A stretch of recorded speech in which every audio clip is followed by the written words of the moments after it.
अस्सलामु अलैकुम नहमदुहु व नुसल्ली अला रसूलिल करीम अम्मा बाद फ़अऊज़ु बिल्लाहि मिनश शैतानिर रजीम बिस्मिल्लाहिर रहमानिर रहीम।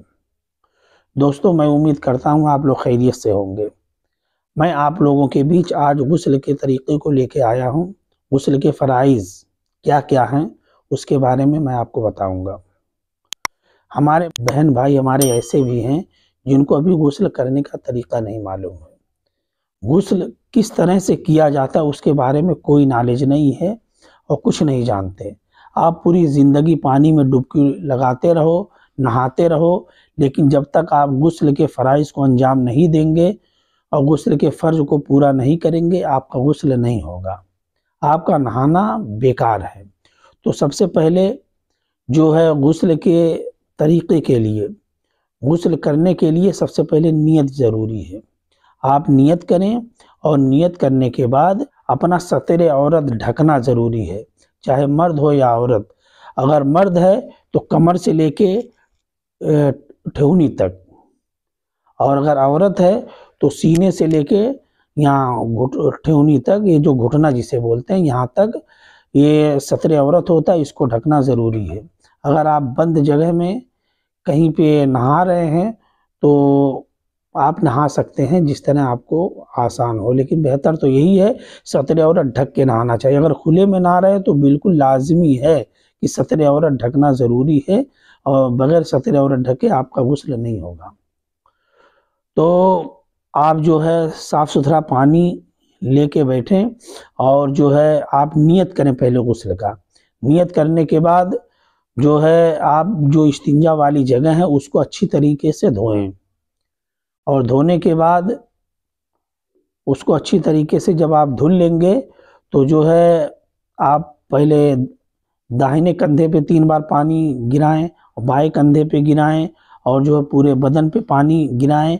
और जहाँ-जहाँ बहुत ऐसी जगह हैं कि जहाँ पे पानी पहुँचता नहीं है खुद ब खुद, जब तक आप अपना हाथ नहीं लगाएँगे, तो हर जगह पे हाथ लगा के मल के, चाहे ये बगल वाला हिस्सा हो गया या हमारा नाफ हो गया जिसे ढोड़ी बोलते हैं, और हमारे पैर के बीच का जो हिस्सा हो गया, बहुत ऐसी सारी जगह हैं जहाँ पे पानी नहीं पहुँचता है, तो उस जगह पे आप अपना हाथ लगा के पानी पहुँचाएँ। और जो है हमारी बहनें जो ज़ेवर पहनती हैं तो उनके यहाँ नाक में होता है, कान में होता है, तो उसको पानी गिरा के उसको हिला-हिला के उसके अंदर पानी पहुँचाना ज़रूरी है। अगर एक बाल के बराबर भी कहीं जगह बाकी रह गई तो आपका गुस्ल नहीं होगा। और गुस्ल के फ़राइज़, गुस्ल में 3 फ़र्ज़ हैं। गुस्ल में कितने? 3 फ़र्ज़ हैं। पहला फ़र्ज़ क्या है? कुल्ली करना।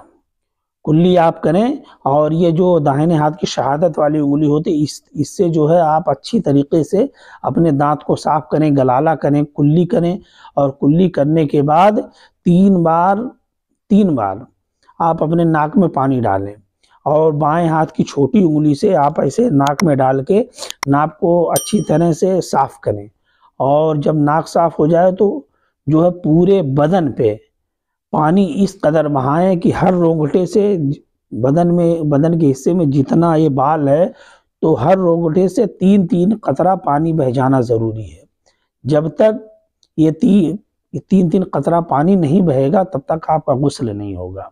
गुस्ल के ये फ़राइज़ हैं। जब मैदान महशर कायम होगा तो एक ऐसा शख्स वहाँ पे होगा जिसने अपनी ज़िंदगी में बुराई के करीब नहीं गया, वो हमेशा जो है नबी की सुन्नतों पे अमल करता रहा और फ़राइज़ को अंजाम देता रहा। लेकिन जब उसके नामे आमाल मीज़ान अमल पे रखे जाएंगे, तौले जाएंगे, तो उसके नेकी का पल्ला बिल्कुल ऊपर होगा और बुराई का पल्ला बिल्कुल नीचे होगा।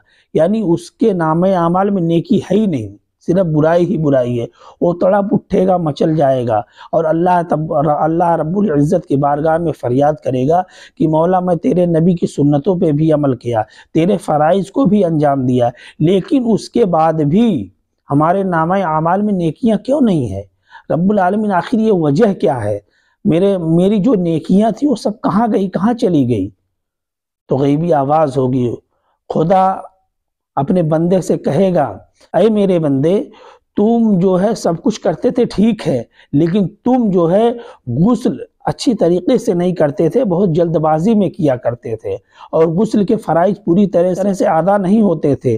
तो इसलिए जब तो गुस्ल के फ़राइज़ पूरी तरह से अदा नहीं होते थे, तो आप जो है नहा गुस्ल करते थे, गुस्ल के फ़राइज़ पूरा नहीं हुए तो आप पाको साफ़ नहीं हुए, और जब पाको साफ़ नहीं हुए तो जितनी देर तक वो कुरान करीम की तिलावत करता था, नमाज़ पढ़ता था, मस्जिद में रहता था, यानी खुदा की इबादत करता था, उस इबादत में जितना टाइम वो देता था, तो जब वो इंसान नापाक है और खुदा की इबादत करेगा तो उसकी कोई दुआ कबूल होगी?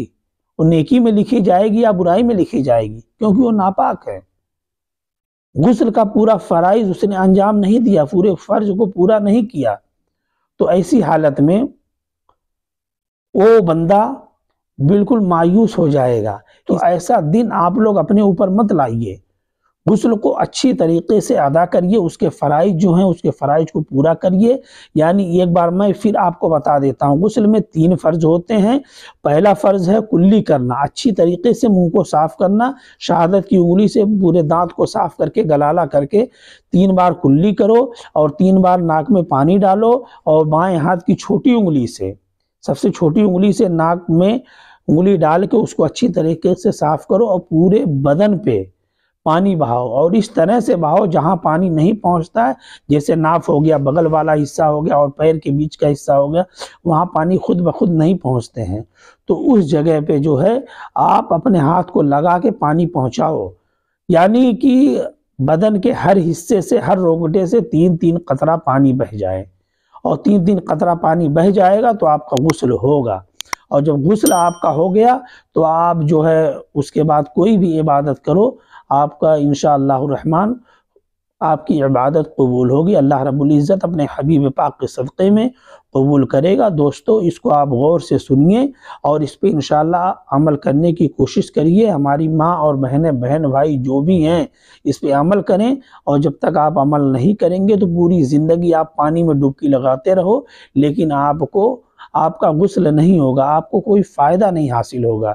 इसलिए अल्लाह रब्बुल इज़्ज़त से दुआ है कि मौला ताला हमें और आप तमामी हज़रात को गुस्ल का तरीक़ा अमल करने की तौफ़ीक़ रफ़ीक़ अता फ़रमाए, और जो है अल्लाह रब्बुल इज़्ज़त हमें और आप तमामी हज़रात को अपने हिफ़्ज़ व अमान में रखे।